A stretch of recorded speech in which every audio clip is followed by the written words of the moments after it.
Video like जरूर कर लीजिए और ऐसे वीडियो लगातार फ्री में पाने के लिए चैनल को तुरंत सब्सक्राइब कर लीजिए और बेल आइकन को जरूर टैप कर लीजिए ताकि आगे भी सारे वीडियो आपको मिलते रहे। यूट्यूब में फॉलो करते हैं तो प्लीज ये वाला फ्री टेलीग्राम चैनल जरूर ज्वाइन कर लीजिएगा। सारे नोटिफिकेशन सारे अपडेट यहीं पे आते हैं, ध्यान रखिए। नमस्कार दोस्तों, स्वागत है आप सभी का R by study for civil services पर। मैं अलका पांडे। तो दोस्तों, हम देख रहे हैं आपके यूपी पीसीएस एग्ज़ाम के लिए करंट अफेयर्स के एमसीक्यू।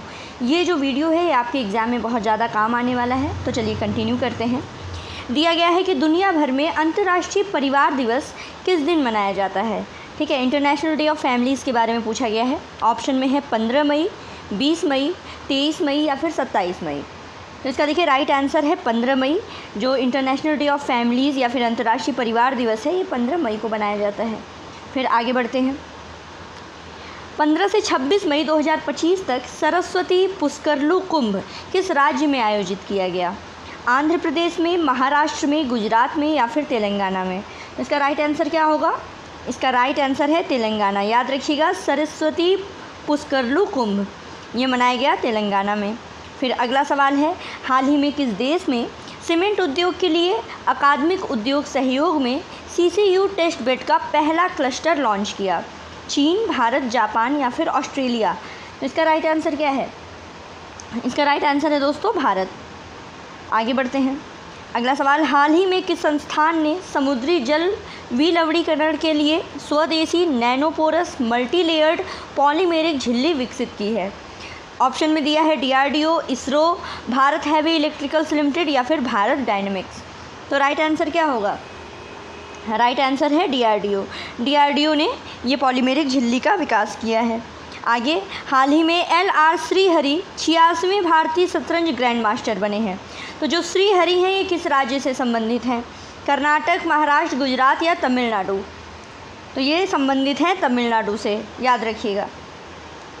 आगे बढ़ते हैं। मई 2025 में स्वीडन में भारत का अगला राजदूत किसे नियुक्त किया गया है? तन्मय लाल को, दम्मू रवि को, अनुराग भूषण को या फिर जयदीप मजूमदार को। तो इसमें राइट आंसर है अनुराग भूषण। अनुराग भूषण जो है ये स्वीडन में भारत के अगले राजदूत नियुक्त किए गए हैं। हाल ही में किस मंत्रालय ने अप्रैल 2025 के लिए पहली मासिक आवधिक श्रम बल सर्वेक्षण रिपोर्ट जारी की है?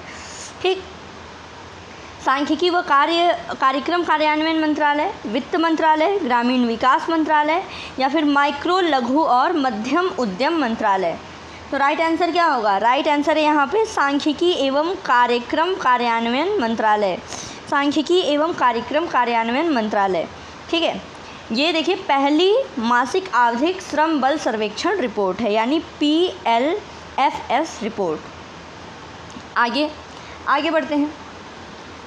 अगला है डोंगरिया कोंध जनजाति के बारे में कि डोंगरिया कोंध जनजाति के लोग किस राज्य में निवास करते हैं? कर्नाटक में, उड़ीसा में, आंध्र प्रदेश में या फिर महाराष्ट्र में। तो इस जनजाति के लोग देखिए निवास करते हैं दोस्तों उड़ीसा में। डोंगरिया कोंध, याद रखिएगा, उड़ीसा। फिर है, हाल ही में किसे भारत में हेवलेट पैकार्ड एंटरप्राइज की वरिष्ठ उपाध्यक्ष और प्रबंध निदेशक नियुक्त किया गया है? भावना अग्रवाल, फाल्गुनी नायर, राधा वेम्बू या फिर गज़ल अलग को। तो राइट आंसर क्या होगा? राइट आंसर है यहाँ पे भावना अग्रवाल। भावना अग्रवाल, याद रखिएगा, हेवलेट पैकार्ड एंटरप्राइज। फिर है, हाल ही में किस देश में दुनिया का पहला वाणिज्यिक स्तर का ई-मेथनॉल उत्पादन संयंत्र उद्घाटित किया गया है? पोलैंड में, डेनमार्क में, स्वीडन में या फिर सिंगापुर में। तो राइट आंसर क्या है? राइट आंसर है डेनमार्क। याद रखिएगा, पहला वाणिज्यिक स्तर का यानी कॉमर्शियल स्केल का ई-मेथनॉल उत्पादन संयंत्र। आगे बढ़ते हैं। किस राज्य में देश का सबसे बड़ा रिन्यूएबल एनर्जी कॉम्प्लेक्स स्थापित किया जाएगा? कर्नाटक में, उड़ीसा में, आंध्र प्रदेश में या फिर महाराष्ट्र में। तो राइट आंसर क्या है? राइट आंसर है आंध्र प्रदेश। आंध्र प्रदेश में दोस्तों देश का सबसे बड़ा रिन्यूएबल एनर्जी कॉम्प्लेक्स स्थापित किया जाएगा। फिर मई 2025 में किस देश के पूर्व राष्ट्रपति जोस मुजिका का 89 वर्ष की आयु में निधन हो गया? केन्या के थे, नामीबिया के, युगांडा के या फिर उरुग्वे के? ये आपको बताना है। तो ये देखिए पूर्व राष्ट्रपति थे उरुग्वे के। फिर आगे बढ़ते हैं। दिया गया है, थीम दी गई है कि जल्दी कार्रवाई करें, डेंगू रोकें, स्वच्छ वातावरण, स्वस्थ जीवन। इस थीम के साथ राष्ट्रीय डेंगू दिवस 2025 किस दिन मनाया जाएगा? 10 मई को, 16 मई को, 18 मई को या फिर 20 मई को? तो राइट आंसर क्या है? राइट आंसर है 16 मई। 16 मई को राष्ट्रीय डेंगू दिवस 2025 मनाया गया और इसकी थीम क्या थी कि जल्दी कार्रवाई रोकें, डेंगू रोकें, जल्दी कार्रवाई करें, डेंगू रोकें, स्वच्छ वातावरण, स्वस्थ जीवन। फिर हाल ही में किस देश के खिलाड़ी मेहदी हसन मिराज ने अप्रैल 2025 के लिए ICC men's player of the month का पुरस्कार जीता है? अफ़गानिस्तान, बांग्लादेश, पाकिस्तान या फिर नेपाल? तो राइट आंसर क्या है? राइट आंसर है दोस्तों यहाँ पे बांग्लादेश। अगले सवाल की तरफ बढ़ते हैं। दिया गया कि हाल ही में किस एथलीट को टेरिटोरियल आर्मी में मानद लेफ्टिनेंट कर्नल की उपाधि से सम्मानित किया गया? हरमनप्रीत को, नीरज चोपड़ा को, अभिनव बिंद्रा को या फिर पीआर श्रीजेश को? तो राइट आंसर क्या है? राइट आंसर है यहाँ पे नीरज चोपड़ा। नीरज चोपड़ा को टेरिटोरियल आर्मी में मानद लेफ्टिनेंट कर्नल की उपाधि दी गई है। आगे बढ़ते हैं। हाल ही में किस देश की वैज्ञानिक मारियांगेला हंगरिया ने टिकाऊ कृषि नवाचार के लिए 2025 का विश्व खाद्य पुरस्कार जीता है? तो कहाँ से बिलोंग करती हैं ये? ब्राज़ील, ऑस्ट्रेलिया, यूके या फिर जर्मनी? ये बिलोंग करते हैं दोस्तों ब्राज़ील से। ठीक है, तो ये विश्व खाद्य पुरस्कार किसको मिला है? मारियांगेला हंगरिया। किस लिए? टिकाऊ कृषि नवाचार के लिए। आगे, बंगाल की खाड़ी में उठ रहे चक्रवात शक्ति को किस देश ने नाम दिया है? भारत, पाकिस्तान, श्रीलंका या फिर सऊदी अरब? तो देखिए ये नाम दिया गया है श्रीलंका के द्वारा, याद रखिएगा। पहले तो चक्रवात शक्ति कहाँ पे, कौन सा एरिया इफेक्ट करता, कहाँ से उत्पन्न हुआ? बंगाल की खाड़ी से। और चक्रवात शक्ति नाम किसने दिया है? श्रीलंका ने नाम दिया है।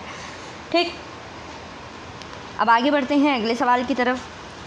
अगला सवाल पूछा गया है कि अंतर्राष्ट्रीय प्रकाश दिवस हर साल कब मनाया जाता है? 7 मई को, 10 मई को, 16 मई को या फिर 20 मई को? तो राइट आंसर क्या है दोस्तों? 16 मई। 16 मई को होता है इंटरनेशनल डे ऑफ लाइट। फिर है 8 से 10 मई 2025 को भारतीय सेना ने किस राज्य में तीस्ता प्रहार अभ्यास आयोजित किया? तीस्ता प्रहार अभ्यास उत्तराखंड में, उड़ीसा में, पश्चिम बंगाल में या फिर महाराष्ट्र में? तो राइट आंसर क्या है? राइट आंसर है यहाँ पे पश्चिम बंगाल। तीस्ता प्रहार अभ्यास आयोजित किया गया है हमारी इंडियन आर्मी के द्वारा। आगे बढ़ते हैं। किस देश की खिलाड़ी कैथरीन ब्राइस को अप्रैल 2025 के लिए आईसीसी महिला प्लेयर ऑफ द मंथ चुना गया है? ये इंग्लैंड की खिलाड़ी हैं, स्कॉटलैंड की, न्यूजीलैंड की या फिर वेस्ट इंडीज़ की? इसका राइट आंसर आपको बताना है। तो राइट आंसर है दोस्तों स्कॉटलैंड। कैथरीन ब्राइस जो हैं वो स्कॉटलैंड की खिलाड़ी। आगे बढ़ते हैं। अगला है, हाल ही में डीआरडीओ के अध्यक्ष डॉक्टर समीर वी कामत ने किस शहर में स्वचालित हथियार प्रणाली प्रशिक्षण केंद्र यानी AWTC का उद्घाटन किया? कोझिकोड, चेन्नई, भोपाल या फिर पानीपत? तो राइट आंसर क्या होगा? राइट आंसर है यहाँ पे चेन्नई। फिर प्रतिवर्ष विश्व उच्च रक्तचाप दिवस कब मनाया जाता है? 4 मई, 9 मई, 13 मई या फिर 17 मई? ठीक है, इसका राइट आंसर बताइए। तो राइट आंसर है 17 मई। आगे बढ़ते हैं। बिहार में आयोजित खेलो इंडिया यूथ गेम्स 2025 में कौन सा राज्य पदक तालिका में शीर्ष पर रहा? महाराष्ट्र, गुजरात, हरियाणा या फिर पंजाब? तो राइट आंसर क्या होगा? राइट आंसर है इसका महाराष्ट्र। महाराष्ट्र इसमें टॉप पे रहा है। और याद रखिएगा खेलो इंडिया यूथ गेम्स कहाँ पर आयोजित किया गया था? तो बिहार में। ठीक, फिर है बिहार में आयोजित खेलो इंडिया यूथ गेम्स 2025 में उत्तर प्रदेश कुल 52 पदक, जिसमें 14 स्वर्ण, 20 सिल्वर और 18 ब्रॉन्ज पदक के साथ तालिका में किस स्थान पर रहा? 5वें, 7वें, 8वें या फिर 10वें? इसका राइट आंसर बताना है। तो राइट आंसर है 7वें स्थान पर, याद रखिएगा। इसमें टॉप पे रहा है महाराष्ट्र और उत्तर प्रदेश जो है वो 7वें स्थान पर रहा है। इसमें उत्तर प्रदेश को कुल 52 पदक मिले हुए हैं, जिसमें 14 जो थे वो गोल्ड थे, 20 सिल्वर थे और 18 जो हैं वो ब्रॉन्ज हैं। फिर और आज का आखिरी सवाल है हमारा कि प्रतिवर्ष विश्व दूरसंचार दिवस किस दिन मनाया जाता है? वर्ल्ड टेलीकम्युनिकेशन डे पूछा गया है। 9 मई को, 13 मई को, 17 मई को या फिर 20 मई को? तो राइट आंसर क्या होगा दोस्तों? राइट आंसर है यहाँ पे 17 मई। तो आज के ये भी मैंने 25 MCQ आप लोगों को करवा दिए। तो दोस्तों ये जो मैं वीडियो दे रही हूँ ये आपके आने वाले यूपी पीसीएस एग्ज़ाम के लिए बहुत ही ज़्यादा इंपॉर्टेंट है। इसके अलावा और अदर एग्ज़ाम जिसमें करंट अफेयर सिलेबस में है ये उसके लिए भी इम्पॉर्टेंट है।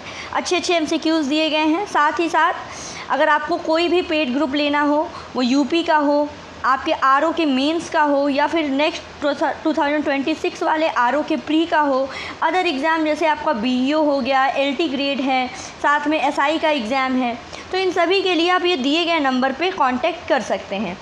तो बस पढ़ते रहिए। God bless you all. Thank you so much.